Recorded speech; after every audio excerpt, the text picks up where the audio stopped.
Students, आज हम dark phase of photosynthesis में C4 साइकिल और CAM साइकिल के बारे में पढ़ेंगे। C4 साइकिल HSK पाथवे या हैच एंड स्लेक साइकिल या हैच स्लेक एंड कोर्सचैक साइकिल भी बोलते हैं। C4 साइकिल, क्योंकि जिस तरह से हमने C3 साइकिल पढ़ा था उसमें फर्स्ट स्टेबल प्रोडक्ट 3 कार्बन वाला था, यानी 3 कार्बन युक्त था, इसलिए हमने उसको C3 साइकिल बोला था। यहाँ पर 4 कार्बन युक्त यानी ऑक्जेलोएस्टिक एसिड जो है फर्स्ट स्टेबल प्रोडक्ट बनता है, इसलिए हम इसको C4 साइकिल बोल देते हैं। इसको हम इसको डाइकार्बोक्सिलिक एसिड साइकिल भी बोलते हैं, या इसको बीटा कार्बोक्सिलेशन पाथवे भी कह देते हैं, हैच एंड स्लेक साइकिल भी कहते हैं, कोऑपरेटिव फोटोसिंथेसिस भी हम बोल देते हैं। इसको लेटर सपोर्ट किया M D Hatch and C R Slack ने 1960 they reported that a 4 carbon compound यानी OAA बनता है फर्स्ट स्टेबल प्रोडक्ट इस रिडक्शन प्रोसेस में, इसीलिए इसको हम C4 साइकिल भी बोल देते हैं। तो ये पाथवे पहले रिपोर्ट किया गया था पोएसी फैमिली के अंदर, ग्रेमिनी फैमिली पोएसी के अंदर, सुगर केन, मेज, सोरगम इत्यादि ट्रॉपिकल ग्रासेस में, लेकिन बाद में सब ट्रॉपिकल प्लांट लाइक एट्रीप्लेक्स, साल्ट बैस, साइप्रस रोटुंडस, अमरेंथस में भी इसको देखा गया, और साइपरेसी और सर्टेन डाइकोट्स के मेंबर में भी इसको देखा गया बाद में। इसलिए इसके अंदर 4 कार्बन वाले प्रोडक्ट में मैलिक एसिड भी बनता है, एस्पार्टिक एसिड का निर्माण होता है और ऑक्जेलोएस्टिक एसिड भी बनता है। मुख्य रूप से मोनोकोट्स के अंदर में जैसे गन्ना है, सेकेरम ऑफिसिनेरम है, जिया में सोरगम है, पेनिसिटम अमेरिकनम है, पेनिकम है, सेंक्रस एंड्रोपोगान है, इनके अंदर साइप्रस स्पीसीज में पाया जाता है। जो डाइकोट्स के अंदर हम इसमें चिनोपोडियेसी फैमिली के अंदर, एमेरेंथिसी फैमिली के अंदर, ट्राइएंथमा के अंदर, एजोएसी कुल में, पोर्चुलेकेसी, जाइगोफिलेसी इत्यादि फैमिली के मेंबर्स में इसको देखा गया। स्ट्रक्चरल पिकुलरिटीज क्या होती हैं C4 प्लांट में? C4 प्लांट में एक विशेष प्रकार की एनाटॉमी पाई जाती है जिसको बोला जाता है क्रेंच एनाटॉमी। क्रेंच का इसमें लीफ क्रेंच का मतलब होता है ब्रेथ एनाटॉमी, यानी ब्रेथ का मतलब होता है मोनिलिफॉर्म यानी मालाकार, यानी माला की तरह से ब्रेथ लाइक स्ट्रक्चर जो होती है, इसके कारण से इसको हम क्या बोल देते हैं? क्रेंच एनाटॉमी। क्रेंच प्रकार की एनाटॉमी पाई जाती है पत्तियों की आंतरिक संरचना के आधार पर।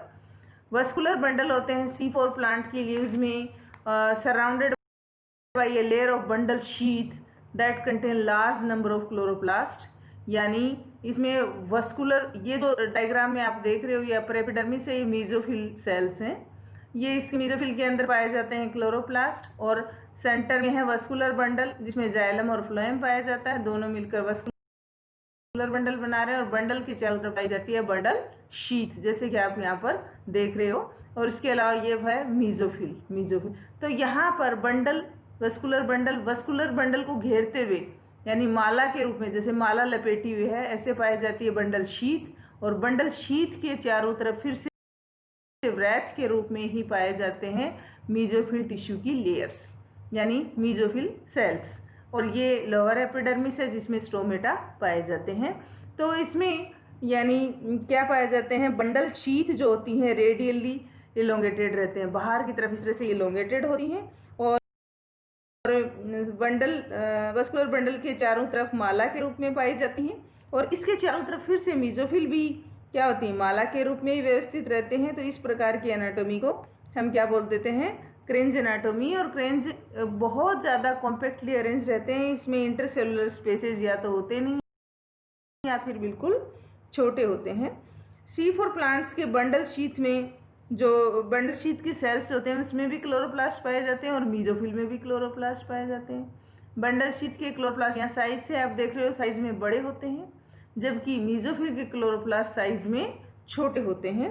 और बंडल शीथ के क्लोरोप्लास्ट होते हैं उसमें ग्रेना का अभाव होता है, जबकि मीजोफिल में सुविकसित वेल डेवलप्ड ग्रेना पाए जाते हैं। तो दो प्रकार के क्लोरोप्लास्ट पाए जाने के कारण से, क्लोरोप्लास्ट में भिन्नता के कारण से इन क्लोरोप्लास्ट को क्या कहा जाता है, डाइमोर्फिज्म पाई जाती है इनके अंदर, यानी डाइमोर्फिक क्लोरोप्लास्ट पाए जाते हैं, डिस्टिंक्ट टाइप के क्लोरोप्लास्ट पाए जाते हैं। इसी प्रकार से मीजोफिल के अंदर सामान्य आकार के होते हैं, जबकि बंडल शीथ में काफ़ी बड़े होते हैं और इनमें फोटोसिस्टम सेकंड एब्सेंट होता है।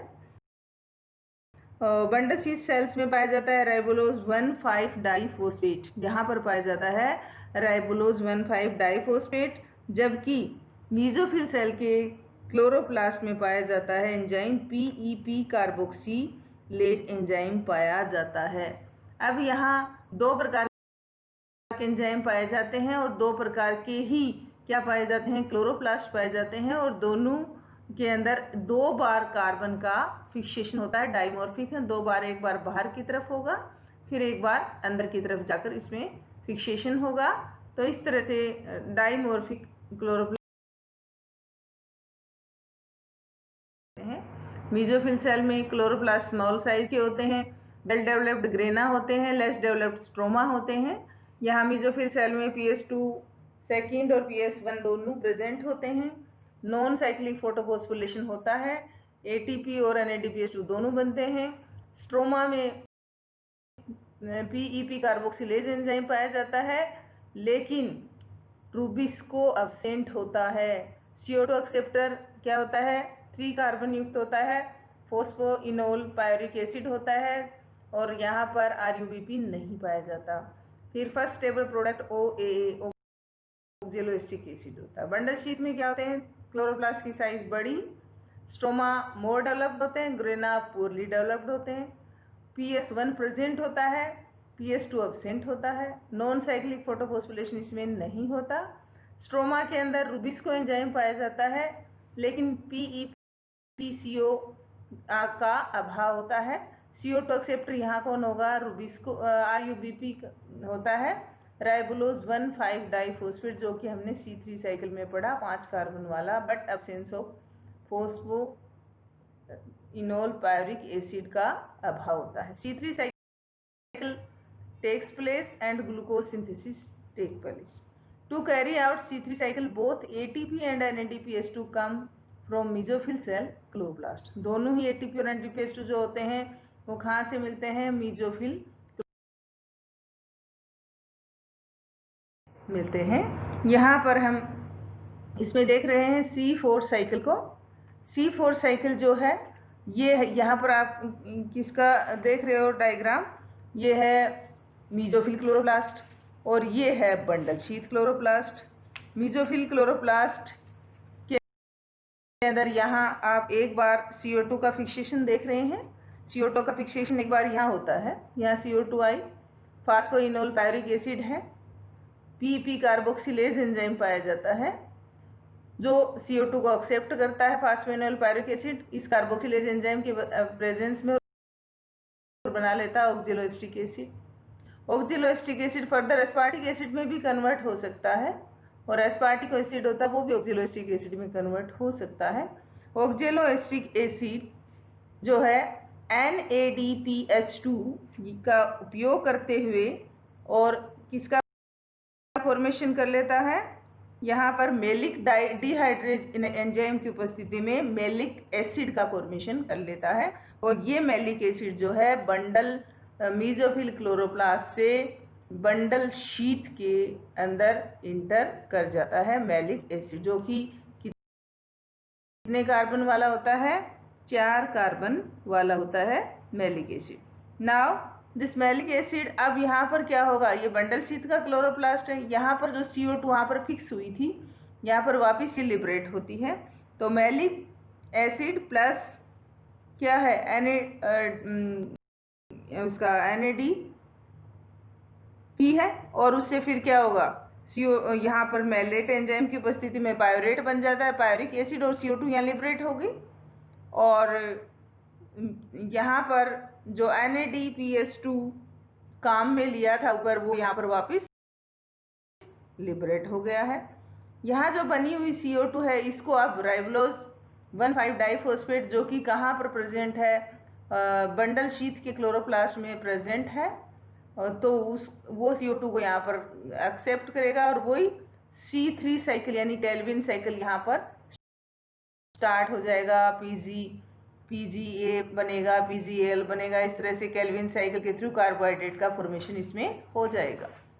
अब यहाँ पर बना हुआ, यहाँ पर जो पायरिक एसिड बना वो पुनः जो कि 3 कार्बन वाला है, मैलिक एसिड से एक पायरिक एसिड बनता है, मैलिक एंजाइम की उपस्थिति में CO2 यहाँ निकल गई तो 3 कार्बन वाला, इसका ट्रांसपोर्टेशन वापस कहाँ हो जाता है, मेसोफिल क्लोरोप्लास्ट में हो जाता है। और मेसोफिल क्लोरोप्लास्ट में जाने के बाद ये पायरिक एसिड जो है वो पायरिक एसिड वापिस कन्वर्ट हो जाता है फोस्फोइनोल पायरिक एसिड PEP के अंदर फोस्फेट पायोरेट डाइकाइनेज एंजाइम की उपस्थिति में, और यहाँ पर ATP काम में ली जाती है और वो ATP किस में कन्वर्ट हो जाती है, AMP प्लस IPP के अंदर। यहाँ ATP से भी छोटी यूनिट होती है AMP, उसमें कन्वर्ट हो जाती है और जिसके कारण से फिर से वापस यहाँ पर फोस्फोइनोल पायरिक एसिड बन जाता है। तो इस प्रकार से ये साइकिल कंप्लीट हो जाता है। इस साइकिल के अंदर यहाँ हमने क्या देखा कि सबसे पहली बात यहाँ पर यहाँ ATP कंज्यूम हुई तो ATP से AMP का फॉर्मेशन होता है। तो AMP को वापस जब हम ATP में कन्वर्ट करते हैं तो 2 ATP खर्च होती हैं। ऐसी स्थिति में इस साइकिल के दौरान यहाँ पर 18 ATP तो केल्विन साइकिल में कंज्यूम होंगे और उसके अलावा यहाँ पर क्या है, 2 ATP एक बार कंज्यूम हो रहे हैं तो 6 बार साइकिल होगा तो 12 ATP, 18 ATP प्लस 12 ATP यानी टोटल 30 ATP कंज्यूम होंगे ग्लूकोज के प्रोडक्शन के लिए। वहाँ पर कितने हो रहे थे, 18 ATP।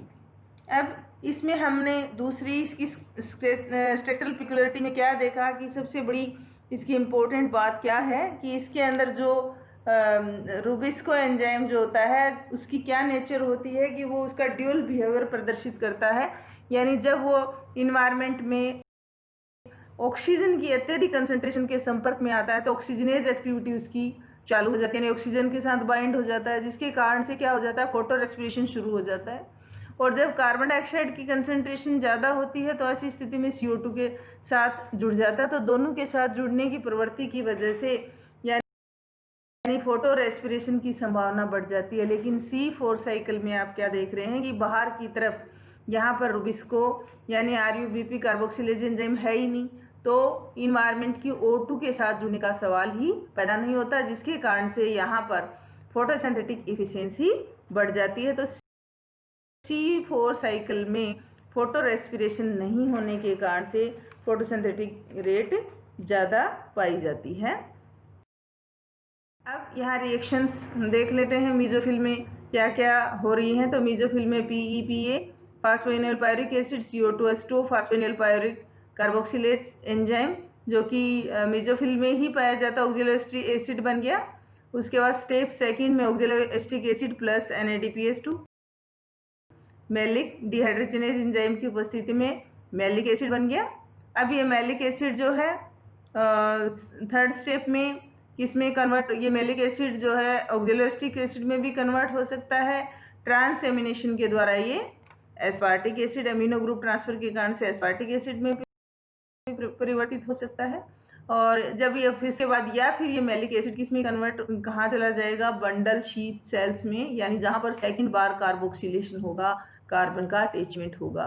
तो यहाँ NADP मैलिक एंजाइम की उपस्थिति में पायरिक एसिड प्लस NADPH2 और प्लस CO2 यहाँ पर वापस निकल। अब ये CO2 जो है फिक्स होगी किसके थ्रू, केल्विन साइकिल के through. Reaction taking place in mesophyll cell में pyruvic acid plus ATP plus H3PO4 यानी फास्फोपायरेट फोस्फेट डाइकाइनेज एंजाइम की उपस्थिति में फास्फोइनोल पायरिक एसिड पुनः बन जाता है और AMP एडिनोसिन मोनोफोस्फेट प्लस पायरोफोस्फेट यानी PP वापस मुक्त होते हैं तो पायरोफोस्फेट। अब इनको वापस इनऑर्गेनिक फॉस्फेट में कन्वर्ट करके फिर हमें 2 MP चाहिए, तो इसका मतलब हमें एक ATP फॉर्मेशन यानी एक ATP खर्च करने पर हमें वापस वो ATP प्राप्त करेंगे तो 2 ATP कंज्यूम करनी पड़ेगी। तो इसके अंदर फॉर्मेशन होता है। अब यहाँ पर है सिग्निफिकेंस ऑफ C4 साइकिल। क्या सिग्निफिकेंस है? C4 plant have greater rate of carbon dioxide assimilation than C3 plant because जो PEP कार्बोक्सिलेज एंजाइम जो होता है वो CO2 के साथ ग्रेट एफिनिटी रखता है and it show no photo respiration resulting in higher production of dry matter.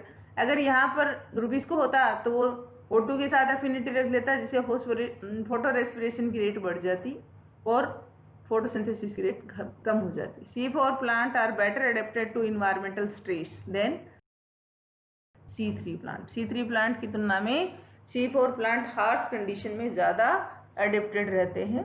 Carbon dioxide fixation by C4 plant require more ATP than C3 plant for the conversion of pyruvic acid to PEPA के अंदर convert होने के लिए ज़्यादा ATP की आवश्यकता पड़ेगी, यानी 30 ATP की आवश्यकता पड़ेगी, जहाँ पर केल्विन साइकिल में सिर्फ 18 ATP की आवश्यकता पड़ रही थी। Carbon dioxide acceptor in C4 plant is PEPA and की एंजाइम इज PEPCO, यानी फास्फोइनोल पायरेट तो होता है एक्सेप्टर और जो की एंजाइम होता है फॉस्फोइनोल पायरेट कार्बोक्सिलेज एंजाइम होता है।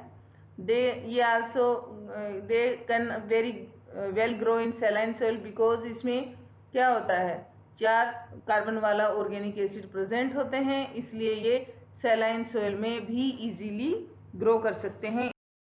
इसलिए ये C3 प्लांट की तुलना में इनमें ज़्यादा एडेप्टेबिलिटी पाई जाती है, ज़्यादा फोटोसिंथेसिस की रेट।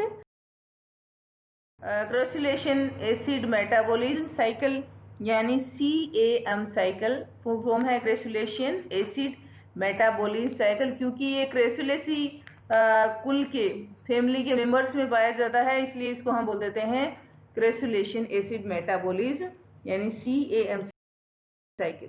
ये मुख्य रूप से सैकुलेंट प्लांट्स के अंदर पाया जाता है और इन प्लांट्स में उन प्लांट में जहाँ पर पैरेन्काइमा, जैसे ओपेंशिया की हम बात करें, जहाँ पर यानी प्लांट सैकुलेंट होते हैं, कोलंची है, सीडम है, पाइनएप्पल है, तो इनमें जो पैरेन्काइमा वह काफ़ी मात्रा में पाया जाता है और उसके साथ ही इनमें म्यूसिलेज की अमाउंट भी बहुत ज़्यादा पाई जाती है, जिससे इन कोशिकाओं में बहुत बड़ी वैक्यूल्स पैदा हो जाती हैं म्यूसिलेज होने के कारण, क्योंकि इनको वाटर क्या करना पड़ता है, स्टोर करना पड़ता है।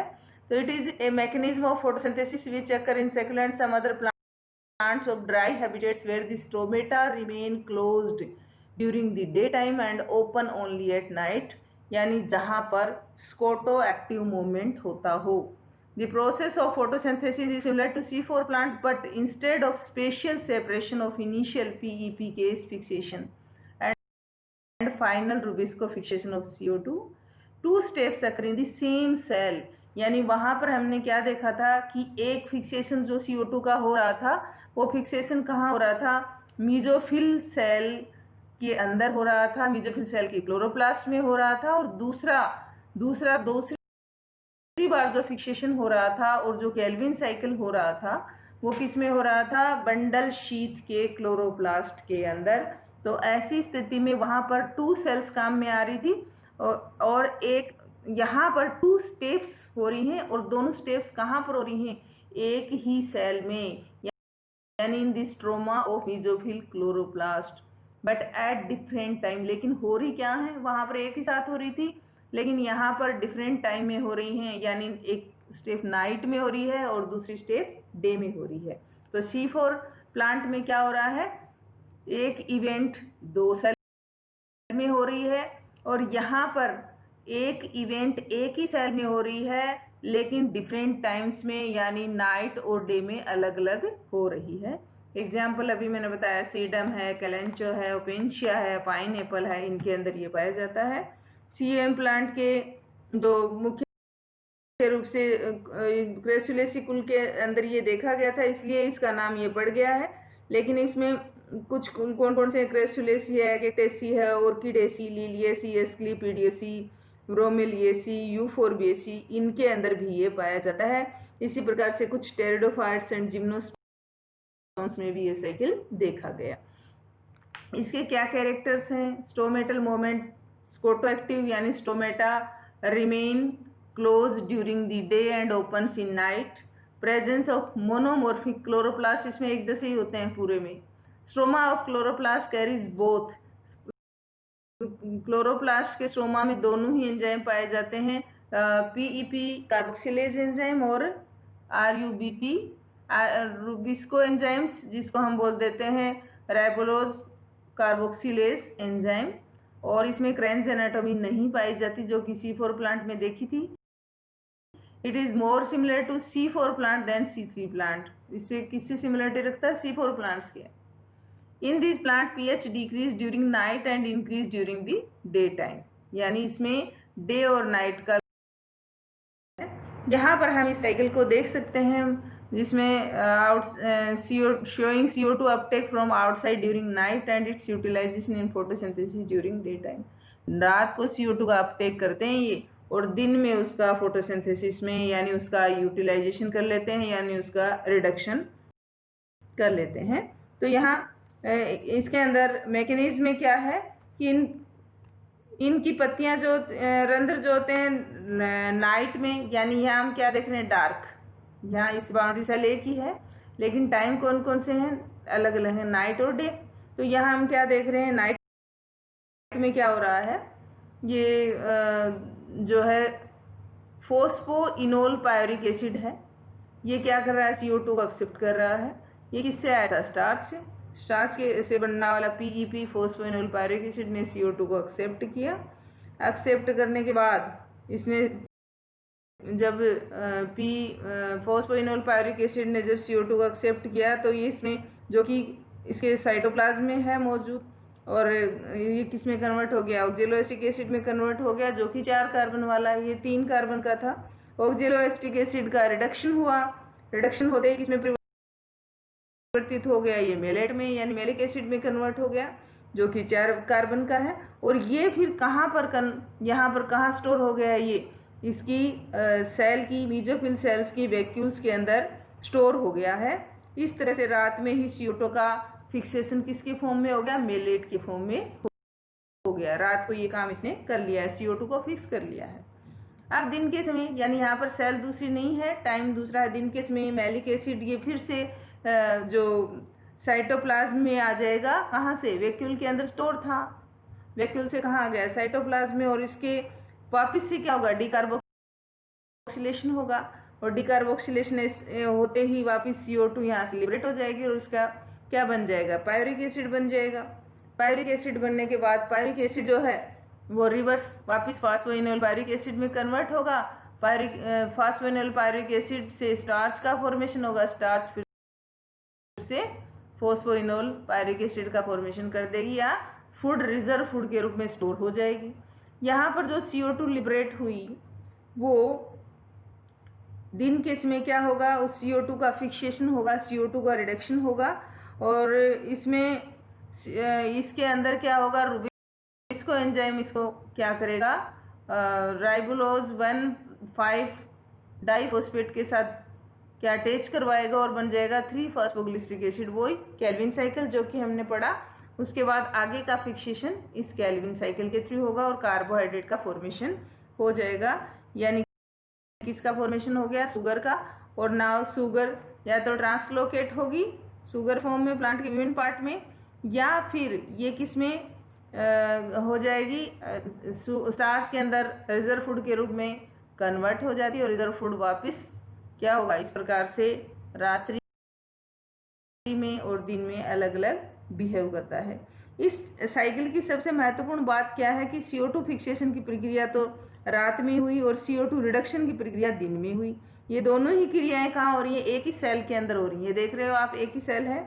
और C4 में जहाँ पर अलग अलग कोशिकाओं में हो रही थी हमने देखा था, और C3 में जहाँ पर एक ही कोशिका में हो रही है।